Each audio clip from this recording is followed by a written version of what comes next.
दीपावली पर लक्ष्मी जी के साथ गणेश जी की पूजा क्यों होती है? आइए इस प्रश्न का उत्तर जानते हैं। अधिकतर घरों में बच्चे यह दो प्रश्न अवश्य पूछते हैं। जब दीपावली भगवान राम के 14 वर्ष के वनवास से अयोध्या लौटने की खुशी में मनाई जाती है, तो दीपावली पर लक्ष्मी पूजन क्यों होता है? राम और सीता की पूजा क्यों नहीं?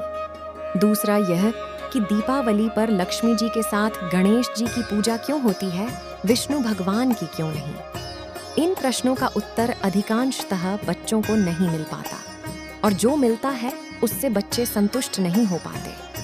आज की शब्दावली के अनुसार कुछ लिबरल्स लोग युवाओं और बच्चों के मस्तिष्क में यह प्रश्न डाल रहे हैं कि लक्ष्मी पूजन का औचित्य क्या है, जबकि दीपावली का उत्सव राम से जुड़ा हुआ है। कुल मिलाकर वह बच्चों का ब्रेन वॉश कर रहे हैं कि सनातन धर्म और सनातन त्योहारों का आपस में कोई तारतम्य नहीं है, सनातन धर्म बेकार है। आप अपने बच्चों को इन प्रश्नों के सही उत्तर बताएं। दीपावली का उत्सव 2 युग, सतयुग और त्रेता युग से जुड़ा हुआ है। सतयुग में समुद्र मंथन से माता लक्ष्मी उस दिन प्रकट हुई थी, इसलिए लक्ष्मी जी का पूजन होता है। भगवान राम भी त्रेता युग में इसी दिन अयोध्या लौटे थे, तो अयोध्या वासियों ने घर घर दीपमाला जलाकर उनका स्वागत किया था, इसलिए इसका नाम दीपावली है। अतः इस पर्व के 2 नाम हैं, लक्ष्मी पूजन जो सतयुग से जुड़ा है, दूजा दीपावली जो त्रेता युग प्रभु राम और दीपों से जुड़ा है। लक्ष्मी गणेश का आपस में क्या रिश्ता है और दिवाली पर इन दोनों की पूजा क्यों होती है? लक्ष्मी जी सागर मंथन में मिली, भगवान विष्णु ने उनसे विवाह किया और उन्हें सृष्टि की धन और ऐश्वर्य की देवी बनाया गया। लक्ष्मी जी ने धन बांटने के लिए कुबेर को अपने साथ रखा। कुबेर बड़े ही कंजूस थे, वे धन बांटते ही नहीं थे, वे खुद धन के भंडारी बनकर बैठ गए। माता लक्ष्मी खिन्न हो गईं, उनकी संतानों को कृपा नहीं मिल रही थी। उन्होंने अपनी व्यथा भगवान विष्णु को बताई। भगवान विष्णु ने कहा कि तुम कुबेर के स्थान पर किसी अन्य को धन बांटने का काम सौंप दो। माँ लक्ष्मी बोली कि यक्षों के राजा कुबेर मेरे परम भक्त हैं, उन्हें बुरा लगेगा।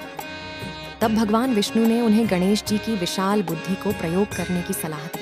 माँ लक्ष्मी ने गणेश जी को भी कुबेर के साथ बैठा दिया। गणेश जी ठहरे महाबुद्धिमान। वे बोले, माँ, मैं जिसका भी नाम बताऊंगा उस पर आप कृपा कर देना, कोई किंतु परंतु नहीं। माँ लक्ष्मी ने हाँ कर दी। अब गणेश जी लोगों के सौभाग्य के विघ्न, रुकावट को दूर कर उनके लिए धनागमन के द्वार खोलने लगे। कुबेर भंडारी देखते रह गए। गणेश जी कुबेर के भंडार का द्वार खोलने वाले बन गए। गणेश जी की भक्तों के प्रति ममता कृपा देख माँ लक्ष्मी ने अपने मानस पुत्र श्री गणेश को आशीर्वाद दिया कि जहाँ वे अपने पति नारायण के संग ना हो, वहाँ उनका पुत्रवत गणेश उनके साथ रहे। दिवाली आती है कार्तिक अमावस्या को। भगवान विष्णु उस समय योग निद्रा में होते हैं। वे जागते हैं 11 दिन बाद देव उठनी एकादशी को।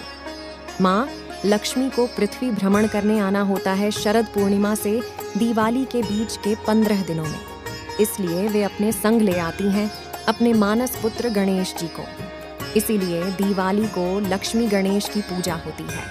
इस लेख को पढ़कर स्वयं भी लाभान्वित हों और अपनी अगली पीढ़ी को भी बताएं। दूसरों के साथ साझा करना भी ना भूलें। जय श्री गणेश जी, जय महालक्ष्मी जी, जय जय श्री राम।